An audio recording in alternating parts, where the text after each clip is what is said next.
बात है कि यहाँ माने भेदभाव भी किया जाता है। अगर आप डिस्क्रिमिनेशन किया जा रहा है। आप दलित महादलित के बच्चे हैं तो आपको किराया नहीं मिलेगा। लड़ भी रहे हैं कि भाई कम से कम हम लोगों को रूम तो मिल जाए पढ़ने के लिए, रूम भी नहीं मिल रहा है। जय भीम जोहार मंडल, आप देख रहे हैं लाइव बुधा और आज हम आए हैं आरा में जो कि RYA के जो छात्र हैं और लीडर्स हैं उनका अनिश्चितकालीन धरना है। धरना किस लिए है आप जरा एक बार बोर्ड पर दौड़ा लीजिए। जर्जर व जानलेवा हो चुके डॉक्टर अंबेडकर चांदी छात्रावास में रह रहे छात्रों के लिए अभिलंब वैकल्पिक व्यवस्था की मांग गारंटी करो। OBC छात्रावास को जीर्णोद्धार करते हुए अभिलंब छात्रों का आवंटन करने की गारंटी करो। जिला अधिकारी के समक्ष अनिश्चितकालीन आमरण अनशन स्थान JP स्मारक आरा RYA। तो ये RYA का जो जितने भी छात्र हैं उनका अनिश्चितकालीन धरना है। धरना इसलिए है कि जो भी इनका मांग है वो पूरा किया जाए। आइए हम इनसे बात करते हैं कि क्यों इन लोगों की जो डिमांड है वो क्या डिमांड है और किस लिए ये लोग धरना पर बैठे हैं।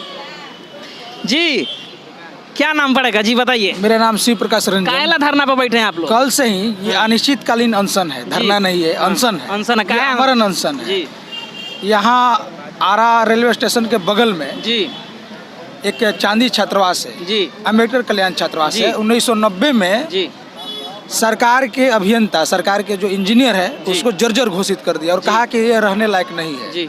उसमें 150 से ज़्यादा SC ST के बच्चे रहते हैं जी। ठीक है, और अपनी जान जोखिम में रह करके उसमें पढ़ाई करते हैं। उसमें आप चले जाइएगा एकदम जर्जर हो चुका है।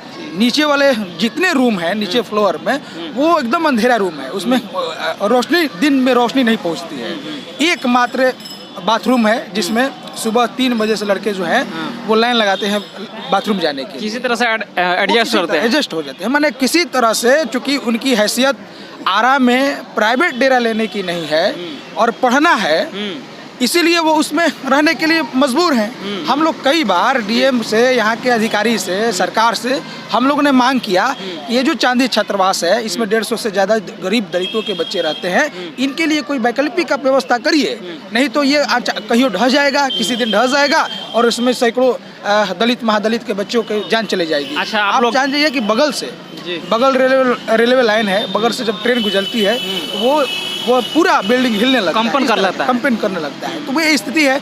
हम लोग उसी का डिमांड लेकर के हम लोग कहें कि भाई कम से कम वैकल्पिक व्यवस्था किया जाए। एक चीज़ और, दूसरी जो डिमांड है, आप 0 माइल चले जाइए, 0 माइल यूनिवर्सिटी कैंपस के अंदर में एक OBC छात्रावास बनकर के तैयार है, बरसों से OBC छात्रावास बनकर के तैयार है। उसको छात्रों के लिए हैंड ओवर नहीं किया गया, जिसके वजह से वो जर्जर हो चुका है। हम लोग कह रहे हैं कि भाई छात्रावास बन गया, उसमें पैसा लगा है, जनता की पैसा है, हमारा पैसा है, और उसको आप छात्रों को आवंटित नहीं कर रहे हैं, छात्रों को हैंड ओवर नहीं कर रहे हैं। तो हम लोग मांग कर रहे हैं कि OBC छात्रावास को आप छात्रों को हैंड ओवर करिए, छात्रों को आवंटित करिए, और ये दोनों डिमांड लेकर के, चांदी छात्रावास और OBC छात्रावास, ये दोनों चीज़ों को लेकर कल 14 नवंबर से, चूँकि कल सब लोग जानते हैं कि कल आपका बाल दिवस था 14 नवंबर को, और बाल दिवस के अवसर पर ये पूरी जो दलित महादलित के ढोंग करने वाली जो सरकारें हैं उसका हम लोग पर्दाफाश कर रहे हैं। आज हम लोग छात्रावासों को लेकर के हम लोग अनशन पर बैठे। ये मांग को लेकर के आप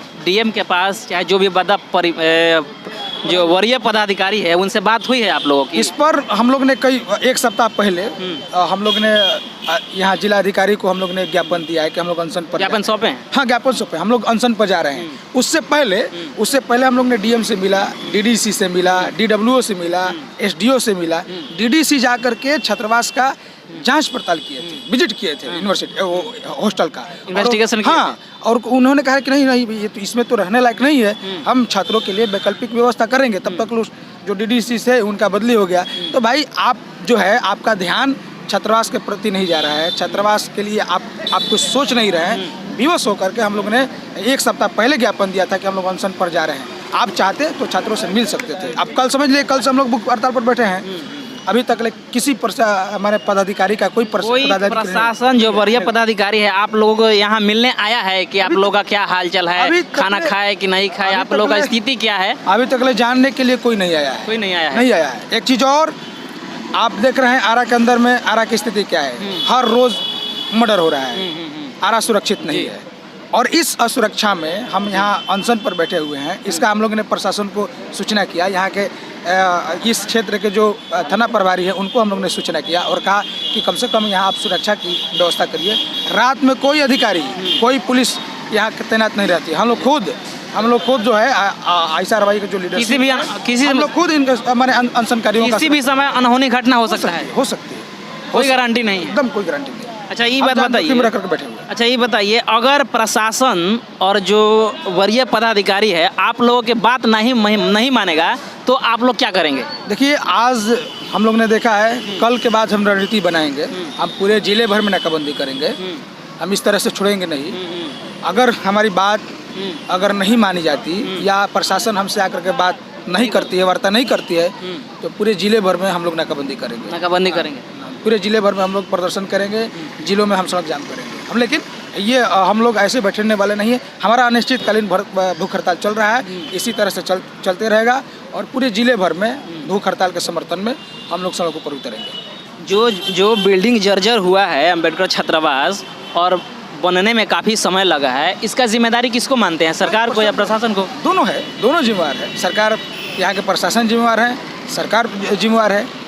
इसीलिए हम लोग दोनों को क्या सरकार चाहती है कि या आरा जैसे शहर में, महंगा सिटी जो है, यहाँ दलितों के लिए व्यवस्था ना हो और इसके जरिए शिक्षा पर रोक लगाने की कोशिश की जा रही है? ये तो हम लोग लगातार डिमांड कर रहे हैं, इसके खिलाफ हम लोग लड़ भी रहे हैं। एक चीज़ और जान जाइए कि कहीं पर भी अगर सैकड़ों लड़के या 10-12 लड़के भी अगर दलित महादलित के बच्चे हैं अगर रहते हैं तो उसकी पूरी जिम्मेवारी सरकार की बनती है। देख रहे ना शिक्षा कितनी महंगी होती जा रही है, वही बात बोल रहे हैं। और यूनिवर्सिटी कॉलेजों का फीस वृद्धि हो रहा है। बात है कि यहाँ माने भेदभाव भी किया जाता है। अगर आप डिस्क्रिमिनेशन किया जा रहा है, आप दलित महादलित के बच्चे हैं तो आपको किराया नहीं मिलेगा। एक तो ये है। दूसरा है कि बैचलर लोगों का भी बहुत सारा किराया नहीं मिलता है। किराया लेने के लिए आपको फैमिली रखना जरूरी होता है। तो बैचलर आप रहिए, किराया नहीं मिलेगा। SC ST के बच्चे हैं, दलित महादलित हैं, उस आधार पर आपको माने किराया नहीं मिलेगा। तो ये तो एक बड़ी दिक्कत है। उसमें भी माने ज़्यादा पैसा लगता है किराया का, और उतना पैसा देने की हैसियत, उतनी वहन करने की हैसियत SC ST के जो बच्चे हैं कैपेबल नहीं है इतना फीस देने की। नहीं है। यहाँ तो हम लोग कम से कम रूम भाड़ा तो बच जाता है। लेकिन अब तो इसी आधार पर हम लोग ये लड़ भी रहे हैं कि भाई कम से कम हम लोगों को रूम तो मिल जाए पढ़ने के लिए। रूम भी नहीं मिल रहा है, इसीलिए ये व्यवस्था सरकार को करनी चाहिए। फाइनल सवाल, आखिरी सवाल कि ये जो नाकामी है, वो नाकामी को केंद्र सरकार के मानिएगा जिम्मेदार कि राज्य सरकार को? ये सरकारें हैं, चाहे केंद्र की सरकार हो या राज्य की सरकार हो, दोनों सरकारें हैं और इस दोनों सरकारों के खिलाफ हमारा डिमांड है। चूँकि सरकार की पॉलिसी नहीं है कि शिक्षा पर, छात्रावासों पर और छात्रों की सुविधा पर कोई खर्च। छात्रों का जो भी ये लड़ाई जारी है। जो भी स्कॉलरशिप मिल रहा था वो भी सारा चीज़ बंद हो चुका है। वो भी बंद है। वो भी क्या इसको लेकर के आप लोग कुछ करेंगे व्यवस्था? सारा चीज़ों का बात मांगे। छात्रावास बने, छात्रों को स्कॉलरशिप मिले। अभी तो हमारी लड़ाई मूल रूप से चांदी छात्रावास के वैकल्पिक व्यवस्था को लेकर के है, और OBC छात्रावास जो बन करके तैयार है उसको छात्रों को हैंड ओवर करना चाहिए। इसको लेकर के हमारा आंदोलन चल रहा है, और इसको लेकर के अभी माने 12 जो है वो चांदी छात्रावास के बच्चे हैं।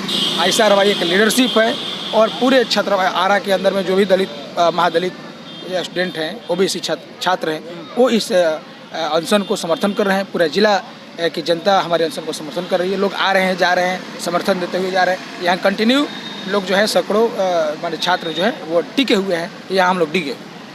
तो देख सकते हैं इनका साफ साफ कहना है कि जब तक ले जो छात्रों का जो छात्रावास है वो बन के तैयार नहीं होगा, चाहे वो अम्बेडकर छात्रावास हो चाहे वो OBC का हो, तब तक हम लोग यहाँ से हिलने वाले नहीं हैं। और दूसरी बात, इनका साफ साफ कहना है कि 2 दिन आज धरना का दूसरा दिन हुआ है, लेकिन कोई भी वरीय पदाधिकारी नहीं मिलने आया है और ना ही प्रशासन मिलने आया है, और ना ही रात में यहाँ कोई सुरक्षा का गारंटी रहता है। कभी भी अनहोनी घटना हो सकता है। बाकी आप लोग देख लीजिए क्या हालत है SC ST के छात्रों के साथ, किस तरह से डिस्क्रिमिनेशन किया जाता है, भेदभाव किया जाता है, और फीस वृद्धि भी किया जाता है और इनका कहना है कि इसके जरिए शिक्षा पर रोक लगाने की कोशिश की जा रही है ताकि SC/ST के जितने भी छात्र हैं वो पढ़ ना सके। बाकी आप लोग क्या सोचते हैं, आप लोग अपनी प्रतिक्रिया नीचे कमेंट बॉक्स में भेजिए। हमारे चैनल पर पहली बार हैं तो हमारे चैनल को सब्सक्राइब करें, वीडियो को लाइक करें, शेयर करें। मिलते हैं अगले खबरों के साथ, आप बने रहिए हमारे साथ यानी लाइव बुधा के साथ। तब तक के लिए जय भीम, जय भारत, जय संविधान। अगर यह वीडियो आप हमारे YouTube चैनल पर देख रहे हैं तो चैनल को सब्सक्राइब करें, वीडियो को लाइक करें और शेयर करें। अगर आप यह वीडियो हमारे फेसबुक पेज पर देख रहे हैं तो पेज को फॉलो करें और वीडियो शेयर ज़रूर करें। अपनी प्रतिक्रिया नीचे कमेंट बॉक्स में दें।